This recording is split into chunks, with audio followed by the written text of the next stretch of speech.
Main rubric है anger, गुस्सा। ये बहुत कॉमन रूब्रिक है, ये बहुत बार अपने को मिलता है। इसके जो सब रूब्रिक्स है ये बहुत बार हमें मिलते हैं। It is a strong feeling of displeasure और डिसअप्रूवल अराउज्ड बाय रियल और imaginary wrong done by others.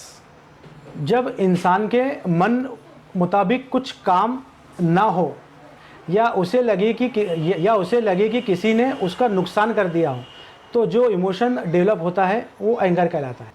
अब ये जो चीज़ है ये थोड़े वक्त के लिए भी हो सकती है, कुछ मिनटों के लिए भी आपको किसी पे गुस्सा आ सकता है, कुछ दिनों के लिए भी आपको किसी पर गुस्सा आ सकता है, या किसी के ताल्लुक़ से आपको गुस्सा ज़िंदगी भर भी हो सकता है। किसी पर्टिकुलर पर्सन के ताल्लुक़ से आप ज़िंदगी भर भी गुस्से में हो सकते हो कि उसने उस वक्त में मेरे साथ में जो है वो गलत किया था। ये कोई भी कंडीशन हो सकती है, लेकिन एंगर में एक चीज़ जो हमेशा होंगी वो होंगी डिज़ायर टू रिटेलिएट। यानी बंदा हमेशा चाहेगा कि मैं रिटेलिएट करूं, वो चाहता है। अब वो कर पाता है कि नहीं कर पाता, उसमें इतना जो है वो पावर है या वो कोवार्ड है, वो डरपोक है कि वो रिटेलिएट कर पाएगा कि नहीं कर पाएगा। ये अकॉर्डिंग टू सब रूब्रिक्स जो है वो हमें दिखता है एंगर के। अब एंगर में 328 दवाइयाँ हैं, इसमें से हर दवा का एंगर अलग अलग है। एनाकार्डियम का एंगर ऐसा है कि ज़िंदगी भर आपसे वो नफ़रत करेगा, आपसे वो गुस्सा करेगा। एक बार अगर कभी किसी ने उसके साथ में गलत किया, एनाकार्डियम का बंदा ऐसा रहेगा कि वो आपने कितना भी उससे माफ़ी मांगे वो माफ़ नहीं करता, ज़िंदगी भर आपसे जो है वो नफ़रत करेगा एनाकार्डियम का बंदा। आर्सेनिक का बंदा, उसका गुस्सा एक अलग होता है, ऑरममेट का गुस्सा एक अलग होता है। हर एक चीज़ का और हर एक दवा का जो है गुस्सा है वो अलग अलग है। सबसे पहला है सब रूब्रिक के anger absent person while thinking of them. जो 5 जो दवाइयाँ हैं ये इन्हें गुस्सा जो है वो कब आता है, जब वो पर्सन जो है उनके सामने ना हो। जब वो पर्टिकुलर पर्सन उनके सामने ना हो तो उसके बारे में सोचकर उन्हें गुस्सा आता है। Anger absent person while thinking of them. अब इसमें भी अलग अलग चीज़ें हैं कि ऑरममेट को क्यों गुस्सा आता, लाइकोपोडियम को गुस्सा क्यों आता। ये जो मेन जो दवाएं हैं, ये दो दवाएं कि anger absent person while thinking of them. ऑरममेट का पर्सन जो रहता है वो बहुत रिस्पॉन्सिबल पर्सन होता है, रिस्पॉन्सिबिलिटी वाला होता है।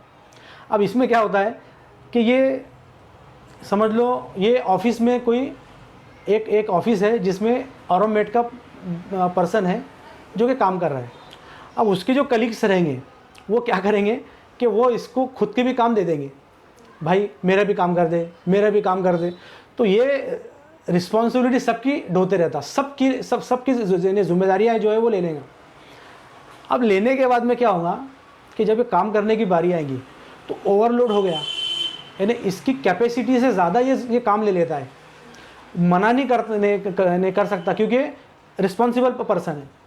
लेकिन जैसे जैसे जब ये काम करते जाएगा और वो लोग जिन्होंने इसे काम दिया उनके बारे में जब उसको ख्याल आएगा तो गुस्सा भी आते जाता, क्या उसने ऐसा किया, इसने ऐसा किया, सारा काम मुझे दे दिया। अच्छा, ये जो है वो जब वो बंदा सामने आएगा तो सामने कुछ नहीं बोलता है। क्यों? क्योंकि मॉरल्स के अंदर भी है, मॉरल्स है, इखलाक है, इसलिए बोलता नहीं है। ज़िम्मेदारी का एहसास है, इसलिए जो है वो सबकी जो है वो ज़िम्मेदारियाँ लेते जाता है, लेकिन बोलता कुछ नहीं। अंदर ही अंदर जो है वो गुस्सा इसके पनपते रहता है। ये ऑरममेट इस तरीके से anger absent person while thinking of them में ऑरममेट रहेगा। लेकिन लाइकोपोडियम जो है ये बिल्कुल बरक्स है इसका। लाइकोपोडियम का एक रूब्रिक है hard for inferior, soft for superior, है ना। यानी ये इसके जो बॉस लोग रहते हैं, जो इससे बड़े लोग रहते हैं, उनके साथ तो बहुत जी हुजूरी करेगा, उनकी हर बात मानेगा। लेकिन जो छोटे लोग रहेंगे उनके साथ में जो है एकदम गुस्से से पेश आता। अब जो बड़े लोग रहते हैं जिन्होंने इसे कोई काम दिए, मिसाल के तौर पे इसके बॉस ने कोई काम दे दिया, है ना। अब ये क्या है कि बॉस के सामने कुछ बोल तो नहीं सकता, लेकिन anger absent person while thinking of them, वो काम करते जाएगा और बॉस के बारे में बुरा इन्हें गुस्सा करते जाएगा कि भाई जो है वो खुद तो कुछ नहीं करता है और इन्हें सारा काम जो है वो मुझे दे दिया। लेकिन अब चूंकि ये डरपोक रहता है, कुछ बोल नहीं पाता है, इसलिए जो है ये सामने तो कुछ नहीं बोलेगा, पीछे जो है वो इस तरीके से डर के मारे जो है ये इन्हें गुस्सा करेगा। तो ये इस तरीके से हर मेडिसिन को जो है वो हमें समझना पड़ता है। सेकंड इसका सब रूब्रिक है anger answer when obliged to, यानी कि ये ऐसे बंदे होते हैं कि जो जवाब देना नहीं चाहते, लेकिन अगर कभी आप फोर्सफुल्ली जो है वो उन्हें जवाब देने पर आमादा करने की कोशिश करें तो इन्हें गुस्सा आ जाता है। इसमें नक्स भूमिका सबसे मेन मेडिसिन है कि ये लोग अपने इन्हें नक्स का जो पेशेंट रहेगा ये अपने ही काम में मगन रहेगा। ये जो है वो कोई अगर उससे जो है वो कोई सवाल पूछे तो ये बहुत ज़्यादा जो है वो काम पुरता जो है वो जवाब देगा और फिर अपने काम में लग जाना। लेकिन अगर कभी ये जवाब नहीं देना चाह रहा और कोई फोर्सफुल्ली जो है वो उसे जवाब के लिए कहे, बार बार उससे सवालात करे, एक ही सवाल को बार बार कहे, तो एकदम गुस्से में आ जाता है। नक्स भूमिका का पेशेंट। एंगर इंटरप्शन फ्रॉम, इसमें भी नक्स भूमिका है। इंटरप्शन बोले तो क्या होता, आपने ये देखे क्या नाम है, जो पुराने जो टीवीज़ आते थे, दूरदर्शन वगैरह इसमें चलता था। अब उसमें क्या होता था कि अगर कोई इन्हें समझ लो मौसम ख़राब रहा या कुछ रहा तो वो टेम्पररी तौर पे जो है वो चलते चलते प्रोग्राम रुक जाता था और उसमें लिखा हुआ आता था सॉरी फॉर इंटरप्शन। क्या आता था लिखा हुआ? तो ये जो है एक चीज़ स्मूथली चल रही है, वक्ती तौर पे जस्ट थोड़ा सा पॉज आता और फिर वो चीज़ शुरू हो जाती। तो नक्स का जो पेशेंट होता है उसे ये थोड़ा सा पॉज भी पसंद नहीं आता, इसे ये थोड़ा सा पॉज भी पसंद नहीं आता। अब हम इसे जो है क्लिनिक में कैसा देखेंगे, समझ लो पेशेंट और उसके रिलेटिव सब आपके सामने बैठे हैं और नक्स का पेशेंट जो है वो आपको सिम्टम बता रहा है, सर मुझे सिर में दर्द है, सिर में दर्द यहाँ से यहाँ होता है और जो है ये अगर मैं कुछ खाना खाऊं तो भी मुझे अगर मैं कुछ खाना खाऊं तो भी मुझे दर्द जो है वो शुरू हो जाता है। अब उसका जो रिलेटिव है वो पास में बैठा है और वो कहता है कि वो पेट में जो तुम्हारा दर्द होता है उसके बारे में बताओ ना। अब उसको ऐसा देखेगा, इंटरप्ट कर दिया ना उसने उसको, एक काम कर तू ही बता, मैं खाऊं बैठता, ऐसा बोलेगा, तू ही बता, चल बता ले क्या बताना है। यह है नक्स भूमिका, उसे इंटरप्शन पसंद नहीं है। तो इस तरीके से हर जो दवा है उसमें जो है वो अलग अलग चीज़ें हैं। देन एंगर डिजीज अबाउट, यानी खुद की जो बीमारी है, खुद की जो डिजीज है उस पर एक गुस्सा निकालता। ये सिंगल जो दवा है वो है कैंथरिस। कैंथरिस का बंदा जो होता है उसको हर चीज़ खराब लगती है, हर किसी को गालियाँ बकता, हर किसी को बुरा बोलता, यहाँ तक कि खुद की जो बीमारी है उसको भी जो है वो उस पर भी उससे गुस्सा आते रहता है। कैंथरिस में सिंगल है। कैंथरिस जब मैं डिटेल में पढ़ाऊँगा तब आपको उसमें बताऊँगा cantharis. Then anger approached by person when being, anger approached by a person when being, यानी अगर कभी आप किसी पर्सन पे अप्रोच करते हैं, किसी पर्सन से आप अप्रोच करने जाते हैं तो उसे गुस्सा आ जाता है, उसके करीब आप जाने की कोशिश करते हैं तो उसे गुस्सा आ जाता है। इसमें मेन जो दवा है वो है कैमोमिला। मेन जो दवा है इसमें वो है कैमोमिला। वो किसी भी पर्सन को जो है वो अपने करीब नहीं आने देता, क्योंकि वो स्नैपिश होता है ना कैमोमिला, सडनली झटक देगा। क्लिनिक में ये कैसा देखेंगे आप लोग, क्लिनिक में कोई बच्चा है, उसके पेरेंट्स उसको लाए हैं और वो बच्चा कैमोमिला का है। अब कोई डॉक्टर जो है वो अगर उसे चेक करने के लिए जो उसके पास में जाता है, उसके पास में इस तरह एकदम स्नैपिशली जो है झटकने, वो उसका जो हाथ जो है वो झटक देगा। यानी फीवर आप चेक करने कभी गए या स्टेथोस्कोप उसके पास आप जो है वो लेकर गए, आपको जो है वो झटक देंगे अंदर। ये है means anger approached by a person when being. आया आपके समझ में? बड़ों के अंदर तो बहुत सारे इसके चीज़ें हैं कि एक बंदा जो अकेला रहना चाहता है, घर में भी एक बंदा अकेला जो है वो रहना चाहता है, नहीं चाहता कि कोई उसके करीब फटके, कोई करीब उसके कोई उसके करीब आए। अब जो है वो बीमार है, बीमार पड़ा हुआ है ना। अब आप उससे पूछने जा रहे हैं कि चाय ला दूँ आपको, है उसके करीब आप जा रहे हो उससे बात करने की, क्या आपको मैं देखूँ क्या? एकदम मैंने कहा ना कि यहाँ पे आना नहीं, दूर भागो। ये एंगर व्हेन अप्रोच्ड, जब आप जो है वो उसके पास जाते हैं तो एकदम गुस्सा करता है। Then anger spoken to well, ये बंदा बात करने में भी खाली नहीं होता। एक तो अप्रोच्ड हुआ है, ये किसी को अपने करीब भी आने नहीं देता, और कोई इससे बात करे वो भी इसको पसंद नहीं है।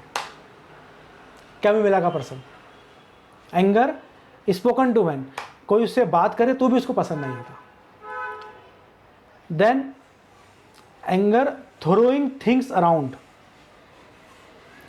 और anger voice with complaint of. ये जो दोनों रूब्रिक है ना, ये दोनों में जो है वो स्टेफिस एग्रिया कॉमन है। स्टेफिस एग्रिया का पेशेंट जो होता है वो एम्बिशियस होता है, बहुत गुस्सा भी इसको आता है, लेकिन साथ साथ में ये पर्सन जो है वो कोवार्ड रहता है, डरपोक होता है, किसी के सामने अपना गुस्सा एक्सप्रेस नहीं कर सकता, किसी को मार नहीं सकता। नक्स सुमी का रहेगा तो फर्द देने से गुस्सा है तो इन्हें मार भी सकता नक्स का पेशेंट। स्टेफिस एग्रिया का पेशेंट मॉरल्स में होता है, दूसरों की जो है वो यानी कि दूसरों के सामने जो है वो इखलाक से पेश आने वाला होता है। लेकिन ये क्या करता है कि थ्रोइंग थिंग्स अराउंड, ये चीज़ों को फेंकते जाए। पर्सन को तो मार नहीं सकता तो क्या करेगा, चीज़ों को फेंकता है ना। या फिर अगर कभी जो है वो छोटे लोग रहे या फिर ऐसे लोग के जिन पे गुस्सा निकाल सकता है, ये उन पर चीज़ों को फेंक के मारने की कोशिश भी करता है। स्टेफिस एग्रिया का पेशेंट।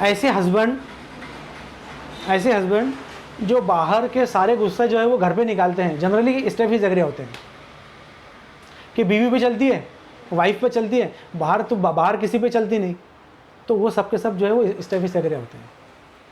तो और anger voice with complaint of, इनकी गुस्से के मारे आवाज़ भी नहीं निकलती, गुस्सा इतना है कि इनकी आवाज़ भी नहीं निकलती, है ना। तो इसमें भी ये स्टेफिस एग्रिया कॉमन है। तो ये कुछ सब रूब्रिक्स थे जो कि बहुत कॉमनली अपने को मिलते हैं।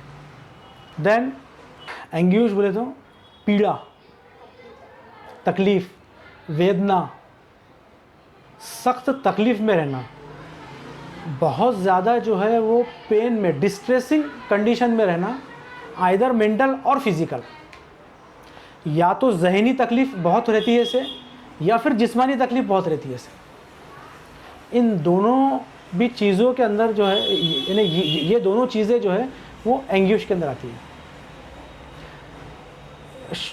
एक्सट्रीम पेन, एक्सट्रीम डिस्ट्रेस और सॉरो, शोविंग और फीलिंग एक्सट्रीम फिजिकल और मेंटल पेन, आइदर फिजिकल और मेंटल, दोनों जो कंडीशन होती है वो एंग्यूश के अंदर इंक्लूड होती है। Distress which can not express but observe by other, इतनी तकलीफ़ के अंदर पर्सन रहता है, इतनी तकलीफ़ के अंदर कि वो उसे शो भी ना कर सके, वो उसे बता भी ना सके सही कि मैं कितनी तकलीफ़ के अंदर हूँ।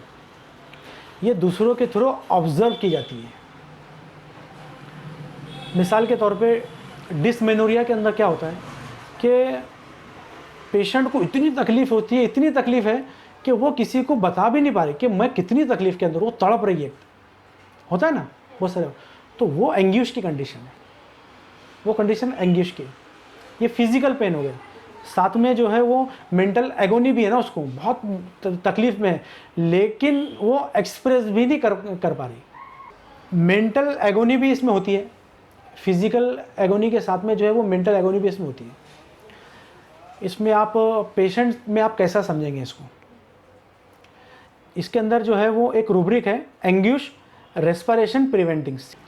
मेरे पास एक पेशेंट आया था अभी हाल ही में, वो कारपेंटर था, सुतार। आया और उसे बैक की तकलीफ़ थी। अभी लॉकडाउन जब चल रहा था उसके फ़ौरन बाद क्या हुआ कि लॉकडाउन में बहुत सारे लोग बिज़नेस की वजह से बहुत परेशान रहे, ये आपको पता ही है। उनके बिज़नेस ख़त्म हो गए, काम ख़त्म हो गए, काम कुछ नहीं थे। उसी तरीके से ये जो कारपेंटर था जो मेरे पास में आया था, इसका हल भी यही था कि ये मैंने इसके पास पैसा नहीं था उसकी खुद की तकलीफ़ बताने के लिए। इन्हें बहुत ज़्यादा उसको जो है वो पीठ का दर्द था, लेकिन पैसा ना होने की वजह से जो है वो कई के दिनों से जो वो घर पे पड़ा हुआ था। अब जब दर्द इतना हुआ कि ये बर्दाश्त भी ना कर सका, तो इसने क्या किया कि पैसे तो थे नहीं, तो इसने अपने भाई से जो है पैसे मांगे। छोटा भाई था इसका, उससे पैसे मांगे कि भाई मेरे को जो है वो बहुत दर्द हो रहा, मेरे को तकलीफ़ हो रही और दवाखाने मुझे जाना है। अब उसके भाई ने क्या किया कि पैसे तो दिया, लेकिन उसकी बीवी बच्चे सब लोग थे, उनके सामने ये भी बोल दिया कि क्या भैया मैं हर बार क्या मैं तुमको मैंने पैसे दूँ क्या, है ना, मेरे को भी काम धंधे है, मेरी भी फैमिली है। सबके सामने उसने ऐसा बोल दिया। उसको बहुत बुरा लगा, इतना बुरा लगा उसको कि वो जो है उसने और बुरा तो लगा, लेकिन उसने उस इमोशन को जो है जब्स कर लिया। उसे अफसोस भी हुआ, उसे बुरा भी लगा, उससे तकलीफ़ भी हुई, लेकिन उसने जो उसे जज्ब कर लिया। अब मेरे पास में आया ना तो सांस भी लेते नहीं आ रही थी उसको, एकदम सांस भी, जब आंखों से पानी आ रहा है। मैं बोला क्या हुआ, क्या बता भी नहीं पा रहा मेरे को। मुझे बोल रहा डॉक्टर साहब मुझे क्या हो रहा है मुझे नहीं मालूम, मुझे सांस भी लिए नहीं जा रही मेरे से, मुझे ऐसी दवा दो आप कि मैं जल्द से जल्द अच्छा हो जाऊँ। मैं बोला हुआ क्या ये तो बताओ। मैं आपको बता नहीं सकता, बस मेरे भाई ने जब से मुझे ये बोला सबके सामने कि तुम जो है वो खुद का इंतज़ाम अब खुद कर लिया करो, मुझसे पैसे मांगा मत करो, मुझे इतना बुरा लगा डॉक्टर साहब कि मैं बता नहीं सकता आपको, मैं एक्सपीरियंस नहीं कर सकता। लेकिन बस आप, मुझे इतनी तकलीफ़ हो रही है, बस आप मुझे ऐसी दवा दो कि मैं जल्दी से अच्छा हो जाऊँ। तो एंग्यूश प्रिवेंटिंग रेस्पिरेशन, ये मैंने एक रूब्रिक लिया, और carried desire to be carried fast, ये दूसरा रूब्रिक, ये लेकर मैंने उसे और भी एक दो रूब्रिक्स लेकर जो है उसे आर्सेनिक दी गई। बहुत जल्दी जो है वो पेशेंट अच्छा हो गया। तो ये चीज़ है एंग्यूश। इसमें होता यह है कि इतना पेशेंट इतनी डिस्ट्रेस में होता है, इतने एगोनी में होता है कि वो आपको एक्सप्रेस भी नहीं कर सकता। ये ऑब्ज़र्व करना पड़ता कि यार ये बंदा कितनी तकलीफ़ में है।